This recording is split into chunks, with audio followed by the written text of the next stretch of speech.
PDF बनाई थी, लेकिन वो सबको डिटेल नहीं गई उसकी, तो उस कारण से बहुतों की प्रैक्टिस नहीं हो पाई। उन्होंने जो वैसे आना था, जैसे PYQs या फिर जो रेफरेंस बुक्स होते हैं, उनसे आने की जगह उनकी खुद की पीडीएफ से आ गए मोस्ट क्वेश्चन। सैंपल पेपर से पेपर आया था क्या?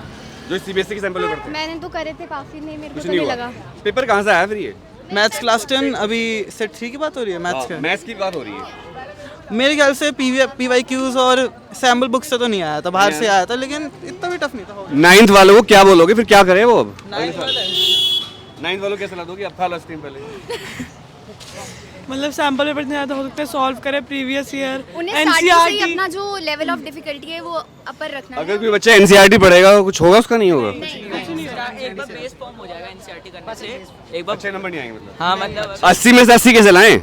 ये मैं टीचर हूँ, मैं पढ़ाता हूँ, मैं मैथ साइंस पढ़ाता हूँ, 9th 10th को फिजिक्स पढ़ाता हूँ, तो मैं क्या अप्लाई करूँ उनके लिए, बच्चों के लिए? अपने जो बेसिक चीज़ें हैं वो हाई रखनी चाहिए, कैलकुलेशन मिस्टेक ज़्यादा नहीं करनी चाहिए। और खा लिया। अब बोल। मैं तो बोलूंगी कि स्टार्टिंग से पढ़ो, एंड में पढ़ने से सच में स्टार्टिंग से कहाँ पढ़ा जाता है? कहने की बात, पढ़ा जाता है क्या? फिर एंड में यही हाल होगा कि हार्ड था, पेपर हार्ड था। आप क्या सलाह दोगे 9th वालों को? मेरे हिसाब से क्वेश्चंस की जो वैरायटी है, पिछले साल से मैंने पेपर देखे थे तो वो काफ़ी सिमिलर थे। इस बार बहुत वर्सेटाइल क्वेश्चन आए थे, लाइक इस बार पैटर्न बदल गया सीबीएसई। सेक्शन डी में जो क्वेश्चंस थे वो पिछले किसी साल से सिमिलर नहीं थे, वो काफ़ी अपर लेवल थे। अभी एक फोटो लेंगे हम सर एक साथ में, ठीक है? क्या कहोगे आप? कुछ नहीं कहेंगे। कोई सलाह? मैं कि 11th में अपने क्वेश्चंस करने चाहिए बहुत सारे, तभी आपके वो अच्छा, तुम में से पीसीएम कौन लेगा? पीसीएम वाले हाथ खड़ा करना। और पीसीबी? कॉमर्स कोई ले नहीं रहा है, आर्ट्स कोई ले रहा है। चलो, आप क्या लोगे? ह्यूमैनिटीज। क्यों? मुझे क्योंकि यूपीएससी वगैरह क्लियर करना तो है। साइंस भी कर सकते हो। मेरी सलाह ये रहेगी 12th तक साइंस रखो, 12th तक साइंस रखो, उसके बाद फिर कुछ भी करते रहो। मेरी सलाह ये है। मैं 2 साल से पहले एक्स्ट्रा तैयारी करना शुरू कर दूंगा ना, तो मुझे एडवांटेज मिलेगा 2 मैथ्स पढ़ना जरूरी है 12th तक, या फिजिक्स? तो साइड बाय साइड करता रहूँगा। चलो ठीक है।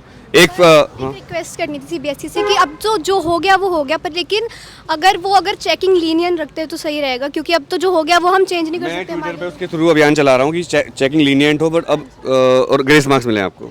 और सीबीएसई से कुछ कहना है? नहीं सर, बस यही कहना है।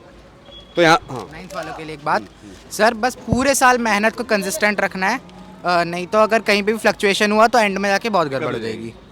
पर मैं एक बात कहूँगा आपसे, आप पढ़ो बट अपनी लाइफ को ख़राब मत करना। ये पढ़ते रहो पूरे टाइम, थोड़ा खेलना भी जरूरी है, थोड़ी एक्सरसाइज करना जरूरी है, थोड़ा फन भी जरूरी होता है लाइफ में, ठीक है? Wish you all the best. एक बार बोल दो शेर। फोटो ले लीजिए, ऐसी फोटो भी लीजिए, ऐसे कर लो सब। मम्मी आप भी आ जाइए प्लीज़, मेरे साथ आओ आप। मज़ा आ गया आपसे मिलके सर, थैंक यू बच्चों। We'll meet again soon. अनुराग त्यागी।